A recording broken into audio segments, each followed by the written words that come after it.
When I worked at home healthcare in my previous life, my boss had incredible instincts. He had that gut feel, making incredible decisions that you thought were really not thought about. But the truth is, there was a lot of thought. For all the instincts and gut feel that this individual had, he was actually an accountant. That was his background. He was a numbers guy. And it wasn't until I really started asking him questions about his decision-making that, by the way, everything he touched seemed to turn to gold. Was it really just gut feel? Was he just kind of feeling through his decisions? Or did he have some data behind him? Well, I found out he had a lot of data, a lot of numbers, that yes, he had this ability to make the right decision at the right time, but it was backed up with information. It was backed up with research. As a matter of fact, as he describes it, it was calculated risk.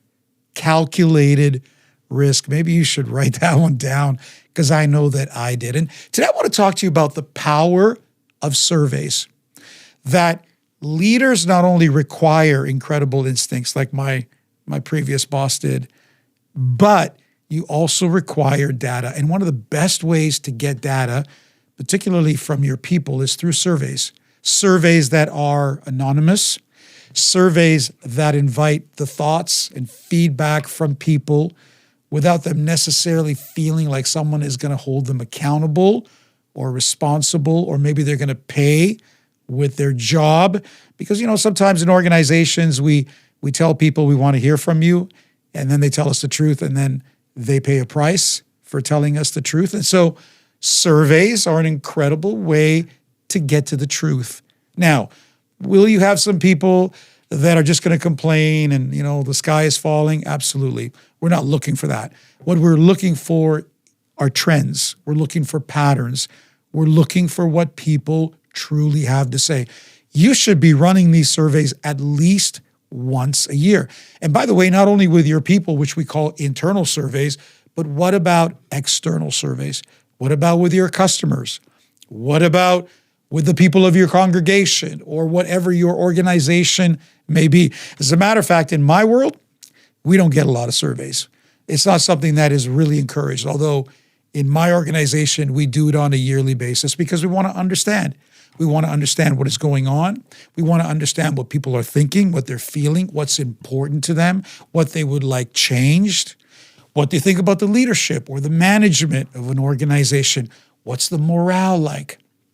My friends, you need to know the temperature of the people you're leading, of your customers, and the organization. Surveys are a phenomenal way to get this.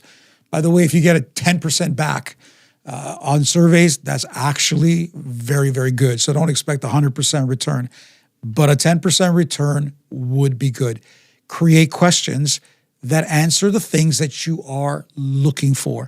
What do you really want to know? And by the way, you don't want to know everything that's just positive. You probably know that. You want to know, where are the gaps? Where are the places that we can improve? And as a leader, do you have the stomach? Do you have the courage to read those things and to be able to say, this is where we need to improve? My friends, I'm telling you, this is an incredible tool. It'll give you data. It'll give you information. And you won't have to just lead by instinct. You're going to have some tangible knowledge in your hand in order to make a difference. The power of surveys, the power of feedback, the power of information.